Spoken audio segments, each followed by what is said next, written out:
하나님께서 우리에게 주시는 말씀은 열왕기하 17장 1절에서 41절까지의 말씀 중에 1절에서 6절까지의 말씀을 이 시간에 먼저 교독하도록 하겠습니다. 열왕기하 17장 1절에서 6절까지의 말씀입니다. 열왕기하 17장 1절입니다. 유다의 왕 아하스 제12년에 엘라의 아들 호세아가 사마리아에서 이스라엘 왕이 되어 9년간 다스리며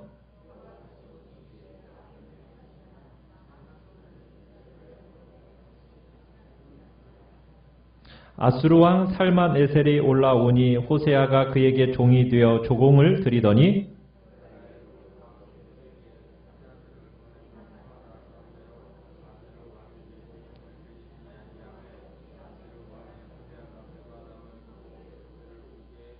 아수르 왕이 올라와 그 온 땅에 두루 다니고 사마리아로 올라와 그곳을 3년간 애워쌌더라.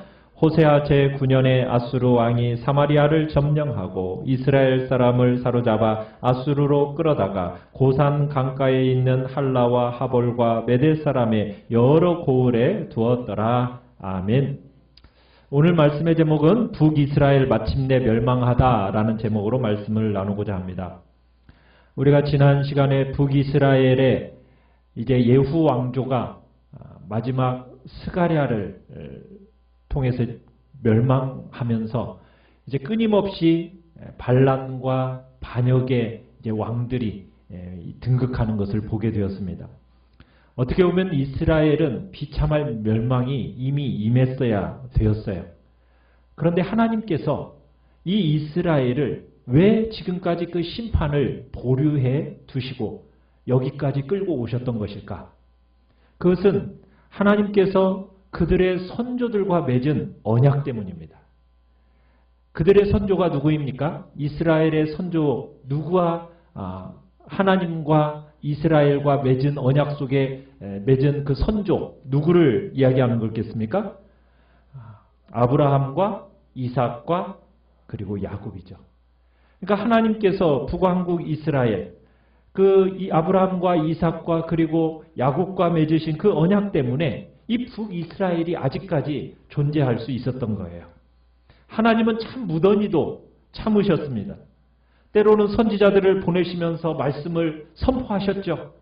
그들을 통해 이적도 베풀어 주셨고 그러면서 다시 주님의 품으로 돌아오기를 간절히 정말 주님은 기다리셨어요. 여러분, 북이스라엘에서 최고의 선지자들이 나타나죠. 누가 있었습니까? 엘리야와 엘리사가 북이스라엘의 선지자들이에요. 그러니까 하나님께서 어떻게 보면 드림팀이라고 할 수 있는 그 선지자들을 하나님께서 보내시면서까지 회개를 정말 촉구하시면서 권하셨어요. 그런데 이 이스라엘은 하나님의 품으로 돌아왔습니까? 안 돌아왔습니까? 돌아오지를 않았어요. 돌아오기에는 너무 멀리 가버린 겁니다. 하나님께서 이스라엘이 돌아오기만을 그렇게 기다렸건만 그들은 돌아오지를 않았고 결국 하나님의 오래 참으심이 막바지에 다다르게 돼요. 인간의 이 회개가 화답되어지지 않을 때 하나님의 오래 참으심이 은혜가 아니라 오히려 인간의 죄만 더 깊이 들어가게 했어요. 결국 이제 이스라엘은 이제 200여 년의 세월이 지나는 동안 한 번도 하나님께로 돌아온 적이 없었어요. 마찬가지로 현재에도 도저히 회개할 가능성이 보이지 않으니까 결국 하나님은 은혜의 창을 닫기로 결심하십니다. 이제 북이스라엘의 마지막 왕 누구입니까? 오늘 1절에 보니까 누가 나오고 있어요? 호세아가 나옵니다. 이 호세아는 아수르 왕의 후광을 입어서 왕위에 오른 사람이에요. 이제 북이스라엘의 최후의 왕입니다. 호세아가 이 왕으로 등극해 있는 이 기간 동안 북이스라엘은 결국 멸망의 나락으로 떨어지게 됩니다. 그 비참한 시간이 되는 거예요.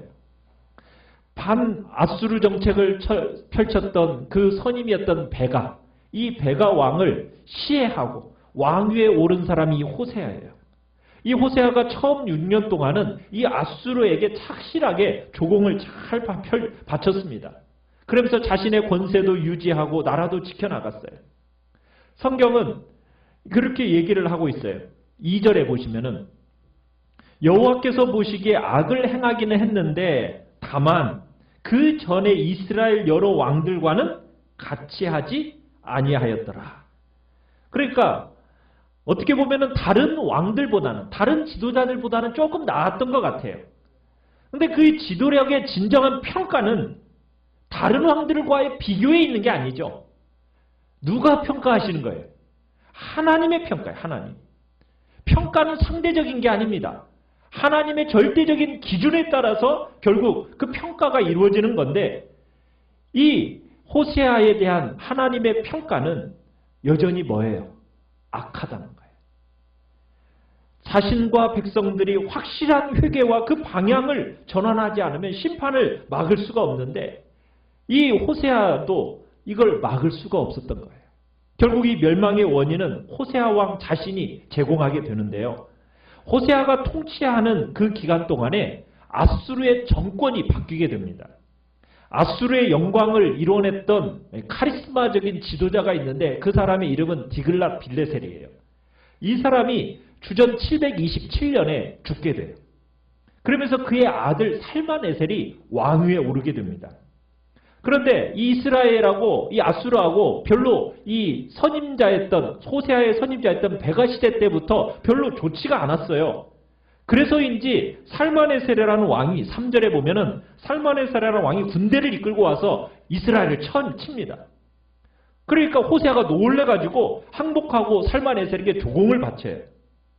그런데 얼마 후에 이 호세아가 착오적인, 어떻게 보면은 치명적인 정치적 계산 착오를 범하게 됩니다. 어떤 일을 하느냐? 4절에 가보니까 이 호세아 왕이 애굽 왕 소에게 사절단을 보내요. 그러면서 뭐라고 얘기하느냐? 우리가 아수르에게 반역을 할 테니까 당신 애굽이 우리를 좀 도와줘라. 그러니까 애굽이 보장을 해줍니다. 애굽 왕이 호세아에게 그래 우리가 너희를 도와주겠다 이렇게 보장을 해줘요. 그러더니 이 이스라엘이 지금까지 바쳐왔던, 아수르에게 바쳐왔던 조공을 어떻게 해버립니까? 더 이상 상납하지 않게 됩니다. 자, 그러면은 이제 지금 이스라엘이 갈아탄 거잖아요. 아수르를 섬기다가 이제 애굽으로 이렇게 갈아탔는데 과연 이 애굽은 아수르의 상대가 될 수 있는 그런 나라냐? 이게 이제 중요한 관건이 아니겠어요? 그런데 이 당시 애굽은 아수르에게 수차례 패한 적이 있습니다. 그러니까 이 호세아의 결정이라는 것은 매우 어리석은 결정이었다라는 거예요. 어떻게 보면 완전히 썩은 동아줄 붙잡은 거예요. 줄을 잘못 선 거죠. 그러니까 자신과 어떻게 보면 이스라엘이라는 나라를 파멸의 구렁텅이로 몰아넣게 된 것이 이 호세아의 잘못된 결정이었던 거예요. 자, 이 호세아가 갑작스럽게 이 친아수르 정책을 펼치다가 갑자기 이제 친애굽 정책으로 이렇게 나아가니까 누가 화가 났겠어요? 아수르 왕이 격분을 한 겁니다. 살만에셀이라는 이 아수르 왕이 격분을 했어요. 그리고는 이 아수르 왕 살만에셀이 이 4절 끝에 보면은 이 호세아가 배반함을 보고서는 어떻게 했다고 그래요? 그를 옥에 가두어 버립니다. 호세아를 잡아다가 감옥에 가두어 버렸어요. 그리고서는 이제 북이스라엘을 침략하게 되는데요. 이 함락되기 전 이 3년 동안에는 어떻게 보면 이스라엘은 왕이 없었던 거예요. 왕이. 자, 몰려온 아수르의 대군에 의해서 이스라엘의 수도가 3년 동안 포위가 되었습니다. 그러니 이제 이스라엘에서 전령을 보냈겠죠. 어디에다 전령을 보냈겠어요? 애굽에다가 전령을 보내가지고 말바굽에 불이 나도록 애굽으로 달려갔죠. 우리 도와달라고. 그렇게 기대했던 애굽 원조가 왔을까요? 안 왔을까요? 아무런 원조도 오지 않은 거예요. 사마리아 포위 작전 도중에 갑자기 이 아수르의 왕이었던 살만에셀 왕이 죽어요. 모를병에 갑자기 사망을 하게 됩니다. 그런데 이게 그의 형제였던 사르곤 2세라는 왕이 이 사람이 왕위를 이어받으면서 계속 이제 사마리아를 공격을 해댑니다. 결국 5절에 보니까 몇 년 만에 이 사마리아가 함락이 됩니까? 그렇죠. 3년 만에 함락이 돼요. 참 사마리아는 훌륭한 요새였던 겁니다. 왕도 없이도 3년간 버틸 수 있었던 거죠. 그래서 결국 북이스라엘 210여 년 동안 어떻게 보면은 여로보암이 세웠던 이 북이스라엘이 210여 년의 이 기간이 이제는 결국에는 멸망이라는 마침내 멸망으로서 끝나고 말게 됩니다. 자, 그러면 이 북이스라엘 사람들은 어떻게 됐다고 얘기하고 있어요? 6절에 보니까 아수르로 끌려갔다고 얘기하고 있어요. 그러니까 망한 나라의 백성들을 기다리고 있는 것은 정말 가혹한 운명이었어요. 이미 수차례에 걸쳐서 아수르의 침입에 의해서 수많은 백성들이 포로로 끌려갔는데 이제는 이 나라가 망하면서 3만 명 이상에 달하는 포로들이 또다시 아수르로 끌려가게 돼요. 이 당시 아수르가 정복하면은 그 당시에 이 정해놓은 정책이 있어요. 그게 뭐냐면 정복한 민족들을 끌고 가는 겁니다. 끌고 가가지고 그들이 살고 있던 땅에서부터 다른 이방 지역에다가 다 흩어버리는 거예요. 그래서 오늘 6절 끝에 보면은 그렇게 얘기하죠. 끌어다가 고산 강가에 있는 할라와 하볼과 메대 사람의 여러 고을에다가 이 이스라엘 백성들을 흩어버리는 겁니다. 그러면은 사마리아에는 누가 와서 살게 될까요? 자, 우리 24절로 한번 넘어가 봅시다. 24절. 24절에 가보시면은 아수르 왕이 바벨론과 구다와 아어와 하맛과 스말와임에서 사람을 옮겨다가 이스라엘 자손을 대신하여서 사마리아 여러 성읍에 두어서 그들이 사마리아를 차지하고 그 여러 성읍에 거하게 되었다. 그러니까 이 아수르 정책은 뭐냐면 이 당시 아수르의 식민지 정책은 이주 정책입니다. 피지비메민들을 포로로 잡아다가 자신의 영토 전역에다 흩어버려요. 그리고 정복지에다는 자신의 백성들을 대거 이주시켜 놓는 겁니다. 그러면서 뭘 방지하느냐? 정치적, 인종적인 분란을 사전에 방지해 놓는 거예요. 그러니까 자신이 정복한 이 민족들이 반란을 일으킬 염려가 있으니까 반란을 미리 방지하기 위해서 그 사람들을 이주시키는데 총력을 기울인 거예요. 그러니까 반역할 가능성이 있다. 그런 높은 지방의 주민들은 어떻게 해버리는 거예요? 멀리 딴 곳으로 다 이주시켜버리는 거예요. 강제 이주 정책을 펴버리는 겁니다.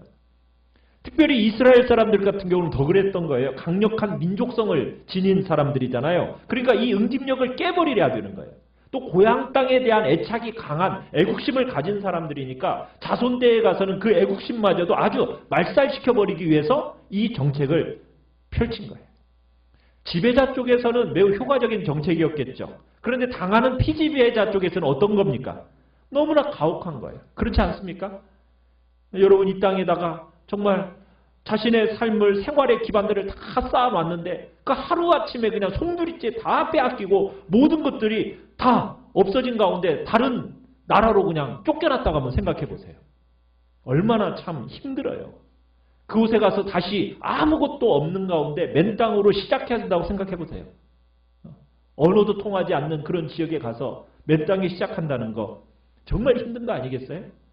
그러니까 반란의 여지를 아예 싹부터 딱 잘라버리는 그런 일을 이 아수르가 정책을 편 겁니다. 그래가지고 북이스라엘 백성들이 이제 아수르 영토 곳곳에 다 흩어져 버린 거예요. 그 대신에 북이스라엘 수도 사마리아에는 누가 왔어요? 다른 이방 족속들이 대거 이주되어 온 겁니다. 이 일로 인해서 두 가지 불행한 결과를 낳게 돼요. 첫 번째는 뭐냐면 대거 이방 족속들이 오니까 토착 이스라엘 사람들 남아있는 몇몇 사람들과 어떤 일이 벌어졌겠어요? 결혼을 하게 되는 거예요. 그죠? 어쩔 수 없이 결혼을 하게 되고 인종이 섞이게 되는 겁니다. 어떻게 보면 이스라엘은 단일 민족이라는 어떤 순수성을 가지고 목숨보다도 그것을 중요하게 여겼던 사람들인데 이스라엘 사람들은 아주 대단히 치욕적인 사건이 벌어지게 되는 거예요. 결국 이 일이 훗날 이스라엘 역사 속에서 두고두고 내분으로 큰 내분의 원인이 됩니다. 두 번째는 뭐냐면 종교의 혼합이에요. 종교의 혼합. 이 사람들이 다른 이주되어지 온 다른 민족들이 오면서 뭘 가지고 왔겠어요? 자신들이 섬기는 이방의 신들을 우상들을 고스란히 사마리아로 다 가지고 온 겁니다. 자, 그런데요. 자, 우리 25절에 보면은 이 사람들이 희한한 청을 아수르 왕실에 넣게 돼요. 그러니까 포로로 잡혀온 북이스라엘의 제사장에게 여호와 하나님을 믿는 종교도 가르쳐서 우리 좀 활성화하게 해달라는 그런 일을 아수르 왕실에 청한 거예요. 이유는 뭐였냐면 나름대로 이유가 있어요. 25절에 보면은 사마리아 지역으로 이주해 와서 아무 갈등 없이 살고 있는 이 사람들이 이제 가져온 우상들을 섬기고 있었어요. 그런데 이 일에 대해서 하나님이 어떻게 하셨어요? 분노하셔가지고 그들 가운데 뭘 보내셨대요? 사자들을 보내가지고 막 물어 죽이는 일이 일어난 거예요. 그러니까 사자들의 기습에 놀란 정착민들이 나름대로 원인 분석을 해봤어요. 왜 이런 일이 일어난 건가? 하고 나름대로 원인 분석을 해봤더니 그 원인 분석을 뭐라고 결론을 내렸느냐? 아, 이 지역에 신이 있는데 이 이스라엘의 신은 하나님, 여호와 하나님이라는 신인데 우리가 이 여호와 하나님을 무시한 결과로 이 여호와라는 신이 뭘 보내서 사자를 우리 가운데 보내가지고 물어죽게 만들었다. 이런 결론을 내리게 돼요. 왜냐하면 이 당시 사람들이 가지고 있는 신관이라는 게 뭐냐면은 각 지역마다 수호신이 있다고 믿었어요. 각 나라마다 각 지역마다 수호신이 있고 지방신이 있다라고 믿은 겁니다. 그래서 일단 그 나라에 오면은 그 신에게 합당한 존경을 표해주지 않으면 재앙을 받는다. 이게 그 당시 가지고 있던 사람들의 신관입니다. 그러니까 이곳에 이주해 와 있던 사람들이 지금 이제 여호와라는 신이 우리에게 사자를 보내가지고 이런 일을 재앙을 우리에게 내렸으니 아수르 왕이여 참으로 이스라엘의 신에 대해서 잘 가르칠 수 있는 사람을 우리에게 보내주십시오 하고 지금 26절에 보면 요청을 하고 있는 거예요. 그래서 아수르 왕이 이스라엘에서 끌려온 제사장 중에 한 사람을 이 베델에 보냅니다. 그래가지고 여호와를 경외하는 법을 가르치게 해요. 자, 제일 처음에는 참으로 이 이방 사람들이 어떻게 했겠어요? 잘 여호와를 처음에는 잘 섬겼겠죠. 자, 그러다가 이제는 사자가 계속 머물지 않죠. 숲으로 돌아갔겠죠. 그러니까 이 사람들이 계속 하나님을 섬겼을까요? 안 섬겼을까요? 안 섬겼겠죠. 자신들이 가지고 왔던 또 신들에게로 종교에게로 몰입을 합니다. 그렇다고 해서 여호와의 종교를 완전히 버렸느냐? 그건 아니에요. 32절로 가보시면 32절에 보면 그들이 또 여호와를 경외하여 자기 중에서 사람을 산당의 제사장으로 택하여 그 산당들에서 자기를 위하여 제사를 드리게 하니라. 33절에 이렇게 얘기하죠. 이와 같이 그들이 여호와도 경외하고 또한 어디서부터 옮겨왔든지 그 민족의 풍속대로 자기의 신들도 섬겼더라. 자, 지금 그러니까 이스라엘 사마리아라는 곳에서 지금 어떤 일들이 벌어지고 있는 거예요? 여호와를 유일한 신으로 섬긴 거예요? 안 섬긴 거예요? 여호와를 유일한 신으로 섬긴 게 아니죠. 여러 신들 중에 하나로 여호와를 섬겼다라는 거예요. 자기들이 가지고 온 그 우상신들은 우상신대로 믿으면서 이스라엘 지역의 하나님도 예배하면서 양쪽 다 좋게 하자. 어떤 실용주의적인 발상 가운데서 이런 일들이 일어난 겁니다. 자, 여러분 이런 종교행위가 과연 여호와를 경배하는 것이라고 할 수가 있어요? 없어요? 그걸 할 수 없는 거죠. 여러분 끌려온 이방인들이 이스라엘 영토에 세운 신상들을 보세요. 30절 보시면은 30절 31절에 보면은 얼마나 다양하다 못해서 다채로운지. 그죠? 바벨론 사람들은 스꽃 분옷을 만들었고 굿 사람들은 네르가를 만들었고 하맛 사람들은 아시마를 만들었고 아와 사람들은 니파스와 다르닥을 만들었고 스발와임 사람들은 그 자녀를 불살라 그들의 신 아드람멜렉과 아남멜렉에게 드렸으며 정말 거룩한 백성들의 처소였던 이 땅에 정말 수많은 우상들이 세워지게 된 거예요. 이렇게 해가지고 사마리아 지역이 인종도 혼합이 되어졌죠. 종교도 혼합이 되어졌죠. 아주 불행한 땅이 되어버리고 말게 된 거예요. 여러분 나중에 훗날 유대인들도 바벨론으로 포로로 끌려갔다가 귀환하게 되잖아요. 그 귀환할 때 이 사마리아 사람들을 사람으로 취급합니까? 안 합니까? 사람들을 취급하지 않아요. 너희들은 혼혈아들이다. 우리와는 같이 유업을 나눌 수 없다라고 하면서 배척하게 돼요. 그 일들이 언제까지 일어난 거 우리가 보게 돼요. 예수님 시대 때도 사마리아는 통과해서 지나가지를 않아요.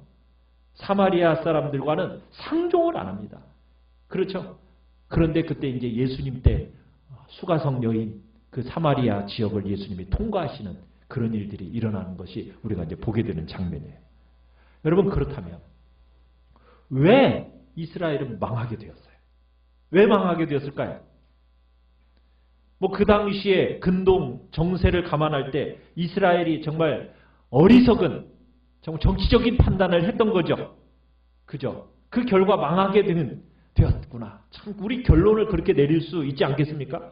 아니 아수르가 예전보다 더 강해지는 상황 가운데서 이스라엘이 참 어리석게도 아니 썩은 동아줄에 애굽을 뭐하러 잡아? 왜 아수르를 반역해? 참 어리석은 판단을 내렸다라고 볼 수가 있는 거예요. 지금 그냥 애굽에서는 내분이 계속 일어나는 가운데 아수르와의 전쟁에서 수차례 패한 적이 있는 별로 의지할 것도 따를 만한 그런 나라도 되지 못하는 이 애굽을 붙잡다니 종이 호랑이 같은 어떻게 보면은 애굽의 그 공수표를 믿고 그렇게 모험 아닌 도박을 한 것이 이스라엘의 멸망의 원인이 아닐까? 우리가 생각할 때는 그렇게 볼 수 있지 않겠습니까? 어리석은 지도자들을 그 지도력이 내린 그 판단이 이런 비극을 빚어냈구나 하면서 그렇게 얘기할 수 있잖아요. 오늘날 우리가 볼 수 있는 이 시대 속에서도 우리는 지도자들이 저런 어리석은 판단을 내리면 안 되는데 뭐 우리 나름대로의 어떤 그런 생각들도 있지 않습니까? 자, 그런데 오늘 17장에서 열왕기의 저자는요. 왜 이스라엘이 망하게 되었나? 어떤 국제적인 정세, 어리석은 지도자들의 판단, 이게 이스라엘의 멸망의 이유다. 이걸 그렇게 설명하지 않습니다. 이것에 대한 문제에 대해서는 오직 한 가지 신학적 답만을 제시하고 있어요. 자, 우리 7절로 한번 넘어가 봅시다. 자, 7절에 가보시면 왜 이 일이 벌어졌느냐. 7절에 이 일은 이스라엘 자손이 자기를 애굽 땅에서 인도하여 내사 애굽의 왕 바로의 손에서 벗어나게 하신 그 하나님 여호와께 죄를 범하고 뭐 했다? 다른 신들을 섬겼기 때문이다. 하나님을 거역한 것이 그게 죄악이다. 다른 신을 첫 번째는 섬겼다. 자, 그 다음에 8절로 가보시면은 이 사람들이 무슨 짓을 했느냐? 이스라엘 자손 앞에서 쫓아내신 이방 사람의 규례를 행했다. 이스라엘 여러 왕이 그 세운 율례를 행했다. 지금 그 얘기를 하고 있어요. 또 9절에 가보시면 이 사람들이 또 무슨 일을 행했느냐? 9절 하반절에 가면 이 사람들이 견고한 성에 이르도록 뭘 세웠다? 산당을 세웠다. 산당을 세웠다. 그리고는 그 산 위에다는 10절에 가보면 산 위에다는 뭐 했어요? 네, 모든 푸른 나무 아래다가 목상도 세우고 아세라상도 세우고 그 다음에 11절로 가보시면 이제 뭐예요? 그 산당에다서 분향하고 악을 행했다. 12절에 우상을 섬겼다. 이 일이 결국 하나님을 어떻게 하게 하셨다? 경노하게 하셨다는 거예요. 경노하게 하셨다. 그 결과 망했다는 거예요. 망한 원인이 결국 이스라엘 왕조가 19명의 왕이 있었는데 그 19명 왕 모두 다가 이게 하나님의 경고를 무시하고 광신적으로 우상 숭배하고 그 우상 숭배하는 백성들을 이끌다가 결국 이 나라가 망하게 된 거다. 하나님이 절대로 하지 말라고 말했던 그 정말 우상 숭배, 율법으로부터 일찍이 정말 하나님의 엄히 금하셨던 다양한 형태의 그 우상 숭배. 그런데 그 우상 숭배를 이스라엘 왕들이 앞장서서 정말 앞장서서 이렇게 어떻게 보면 장려해왔고 결국에는 이런 망하는 길로 갔다는 거예요. 그때 하나님은 뭐 하셨겠어요? 이스라엘 백성들이 이렇게 반역하는데 하나님은 내버려 두셨었나요? 아니죠. 뭘 하셨어요? 13절에 가보니까 하나님이 뭘 하셨대요? 여호와께서 각 선지자와 각 선견자를 통하여 그들에게 뭐 하라고? 너희는 돌이켜라. 너희 악한 길에서 떠나라. 나의 명령과 율례를 지켜라. 정말 내가 너희 조상들에게 명령하고 또 내 종 선지자들을 통해서 너희에게 전한 모든 율법을 행하라. 하나님이 하실 수 있는 일은 다 하셨다라는 거예요. 선지자들을 보내서 돌아와라, 돌아와라. 하나님이 옆에서 지켜만 보셨다면, 방관만 하셨다면 하나님께도 일부 책임이 있겠지만 하나님은 가만히 있지 않으셨어요. 선지자들을 보내시면서 하나님과 이스라엘과 맺은 그 언약을 지켜내라 호소하셨다는 거예요. 권면하셨다는 거예요. 근데 들었어요? 안 들었어요? 안 들었어요. 오히려 16절, 17절에 가보시면은 그 모든 명령들을 버리고 어떻게 했다고요? 두 송아지 형상을 부어 만들고 아세라 목상을 만들고 하늘의 1월 성신을 경배하고 또 바알을 섬겼다는 거예요. 또 그것도 모자라가지고 어떤 일까지 저질렀답니까? 17절에 보니까 자기 자녀를 불 가운데로 지나가게 하고 복술과 사술을 행했다.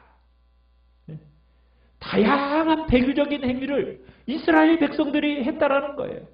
여러분 이것에 대해서 15절 끝에 가보면 이렇게 평가를 내리고 있어요. 뭐라고 평가를 내리고 있느냐면 자 15절을 한번 보시면요. 여호와의 율례와 여호와께서 그들의 조상들과 더불어 세우신 언약과 경계하신 말씀을 버리고 뭘 뒤따라? 허무한 것을 뒤따라 뭐하게 되었다? 허망하게 되었다. 허무한 것을 뒤따라 허망하게 되었다. 여러분 사람이 거룩한 분을 따르면 거룩하게 되지만 여러분 우상처럼 허무한 것을 따르면 자신이 어떻게 된다고요? 허망하게 된다는 거예요. 여러분 우리의 정체성은 어디에 있느냐? 우리가 누구를 섬기느냐에 의해서 결정이 된다는 거예요. 하나님의 사자들을 통해서 끊임없이 그분의 말씀을 통해 지속적으로 하나님께서 돌아오라고 말씀을 따르라고 얘기했지만 그 말씀은 무시한 결과 이스라엘 백성들은 결국 망하고 말게 된 겁니다. 여러분 하나님은 한번 말 안 듣는다고 무지막지하게 칼 빼드시는 분이 아니에요. 하나님은 여러분 부모가 자식을 징계하듯이 어떻게 해요? 계속 알아듣도록 가르치십니다. 모든 왕들에게 차례로 정말 선지자들을 보내세요. 가장 악하다고 말하는 아합 왕 때는요. 여러분 선지자 중에서도 최고의 선지자면 누구예요? 엘리야잖아요. 엘리야. 엘리야를 보내셔가지고 어찌하든 돌아오도록 그 이후에 엘리사를 통해서 수많은 이적들을 보내시면서 돌아오라고 때로는 부드럽게 설득도 하시고 때로는 무섭게 야단도 치시면서 어쨌든 잘못한 것을 회개하고 돌이키라고 그렇게 원하셨지만 북이스라엘의 왕들 99%가 여러분 하나님의 이 경고의 메시지를 어떻게 들었어요? 귀등으로 그냥 흘려들은 거예요. 하나님은 정말 세상 가운데서 인내심이 많은 분이세요. 그런데 하나님은 끝까지 참기만 하시는 분일까요? 아니에요. 북이스라엘의 멸망은 왕들이 끊임없이 하나님의 말씀을 무시한 결과로 그 자처한 재앙이었던 거예요. 그 중에서도 여러분 이 북이스라엘의 타락에서 가장 큰 몫을 한 사람이 누구일까요? 우리 22절로 한번 가봅시다. 22절. 자, 누가 이 가장 큰 몫을 했느냐? 누구예요? 여로보암. 북이스라엘의 왕들이 어떻게 보면 모두 정도의 차이는 있지만은 다 누구의 뒤를 따랐다고 얘기하고 있어요. 여로보암의 뒤에서 떠나지 않았다. 이런 기록을 막 거듭거듭 반복합니다. 그러니까 210년이라는 그 긴 시간 동안 19명의 왕들이 있었는데 그 이 모든 왕들이 누구의 뒤를 따른 거예요? 여로보암. 이 여로보암이 잘못된 길을 딱 닦아놓으니까 그 모든 왕조들이 그 지도력의 패턴을 벗어나지를 못해요. 여로보암은 이 나라의 창시자잖아요. 이 나라의 창시자인데 200여 년 동안 정말 이 모든 왕들이 그 뒤를 따라서 그 창설한 사람의 그 뒤를 따라서 간 거예요. 어떻게 보면은 여로보암은 유행을 선도한 사람이라고 할 수가 있어요. 그런데 어떤 유행을 선도했습니까? 불행하게도 좋은 유행이 아닌 악한 유행을 선도했던 거예요. 그에 반하면은 여러분 유다 땅에는 대조적인 인물이 있죠. 여로보암과 대조적인 인물 누구예요? 다윗이요. 다윗. 그죠? 항상 누구와 비교를 하고 있어요? 다윗하고 남유다는 비교를 해요. 그래서 어떻게 보면 다윗은 경건의 유행을 정착시킨 사람이라면 이 여로보암은 악한 유행을 정착시킨 사람이에요. 결국 두 사람의 대조를 통해서 과연 우리가 어떤 유행을 우리의 가정 안에, 우리의 가문 안에 정착시킬지는 여러분 우리가 주님 앞에서 정말 생각해야 할 문제인 겁니다. 처음 길을 닦는 것, 그 역할 정말 중요한 거예요. 여러분 자식은요. 아버지의 잘못부터 먼저 자연스럽게 담고 배운다고 그래요. 여러분 어떻게 보면 아버지의 죄악은 자손의 미래를 가두는 보이지 않는 감옥이다라는 말을 해요. 여러분 부모로의 위치라는 것은 그래서 그만큼 중요한 겁니다. 자녀들이 그 부모의 뒷모습을 보고 그대로 따라하거든요. 나는 모를 수 있어요. 근데 그 뒷모습을 봐요. 앞모습을 보는 게 아니에요. 뒷모습을 봐요. 뒷모습. 여로보암의 후대의 왕들은요. 그 죄의 감옥에서 벗어나지를 못했어요. 얼마나 무서운 일이에요. 여로보암은 설마 자신의 뿌린 이 씨앗이 후대 왕들에게 계속 이어질 거다 생각이나 했겠어요? 파멸을 지킬 거라고 생각이나 했겠어요? 아마 꿈에도 몰랐을 거예요. 여러분, 우리는 주님 앞에서 우리의 삶을 그러기에 정말 책임지고 살아야 돼요. 나의 이 모습이 나만의 모습이 아니라는 거예요. 그 모습을 누가 보고 배우고 그대로 뒤따라가고 있다고요? 우리의 자녀 손들이. 주님 앞에서 그러기에 우리는 책임감을 가지고 우리의 삶을 살아내야 됩니다. 자, 북이스라엘의 멸망의 원인은 또 한 가지는 하나님의 은혜를 잊어버린 데 있어요. 우리 7절로 다시 한번 가보시면은 17장 7절에 이렇게 시작을 하고 있죠. 이 일은 이스라엘 자손이 자기를 애굽 땅에서 인도하여 내사 애굽 왕 바로의 손에서 벗어나게 하신 그 하나님 여호와. 여러분 하나님에 대한 여러분 긴 수식어를 하고 있어요. 하나님이 어떤 은혜를 베풀어 주셨느냐? 가나안 땅에 너희들 이스라엘 역사가 어떻게 해서 시작되었느냐? 하나님께서 옛날 그 강대국이었던 애굽의 전차 부대를 홍해 바닷속에다 다 수장시키고 너희 이스라엘 백성들을 정말 그 광야를 거쳐서 그 가나안으로 인도하셨기 때문에 너희들이 이 땅에 들어왔다. 가나안 땅, 적과 끓여 흐르는 땅에 너희들이 안착하게 된 이 하나님의 은혜를 너희들이 잊어버리고 그저 그 주변 나라들의 법과 그 시스템을 다 답습하기에 이르렀으니 그러기에 너희는 멸망 가운데로 들어가게 됐다는 거예요. 여러분 고난 속에 있을 때는 겸손하게 하나님의 앞에 매달리는 게 어쩌면 그게 더 쉬울지 몰라요. 그런데요. 모든 것이 다 안정이 되잖아요. 풍성해지잖아요. 내게 힘이 생기잖아요. 그러면은 이야기가 달라져요.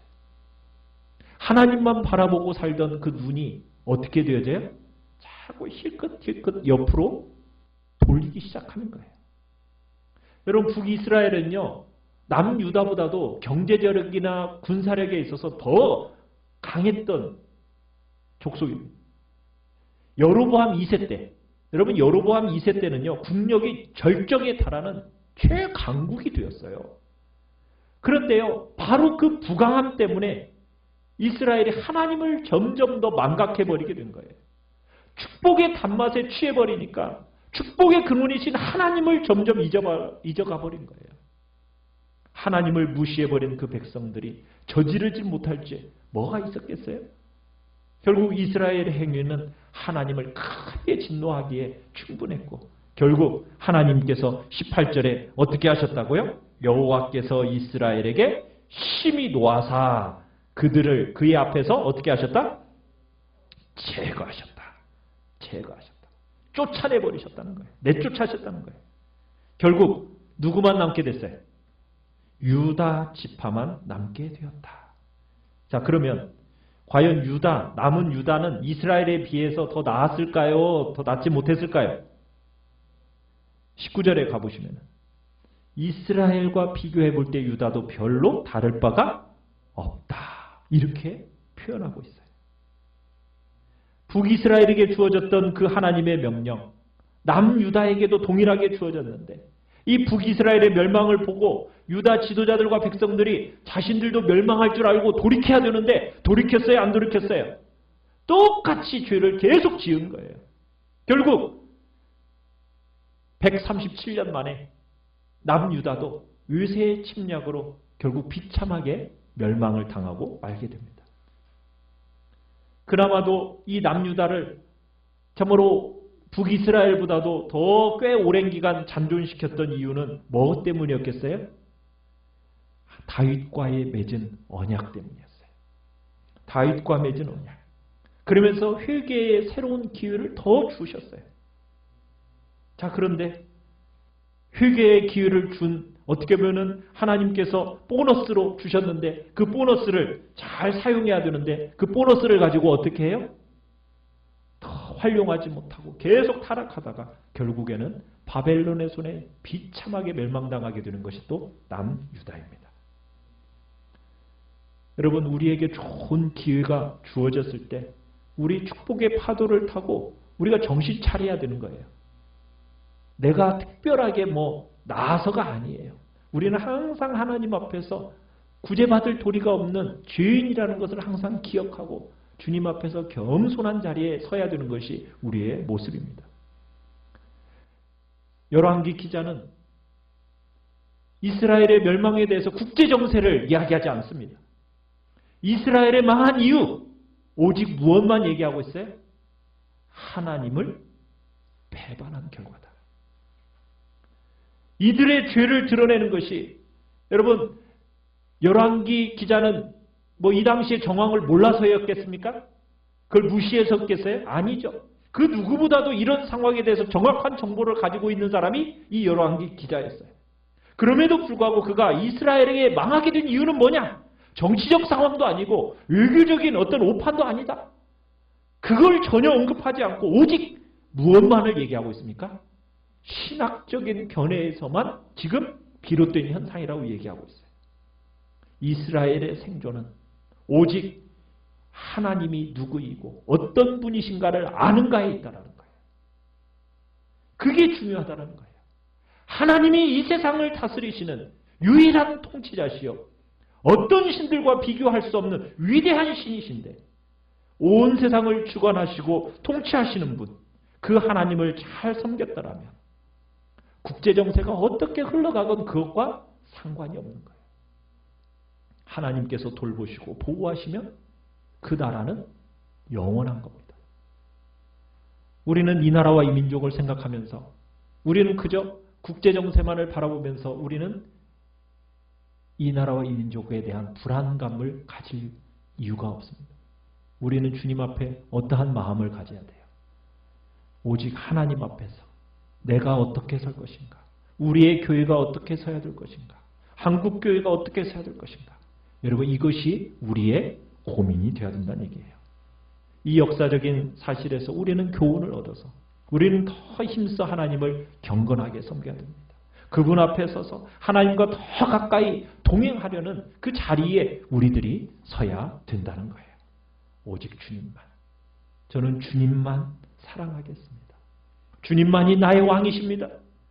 제가 더 주님을 알기를 원하고 제가 주님께로 나아가 주님께 경배하는 자리에 서겠습니다. 우리 그런 마음을 가지고 이 시간 주님 앞에 주님만 사랑하겠습니다. 주님만 알기 원합니다. 주님께만, 오직 주님께만 경배하겠다고 이 시간 주님 앞에 찬양하며 경배하며 기도하며 경배하며 기도하며 경배하며 기도하며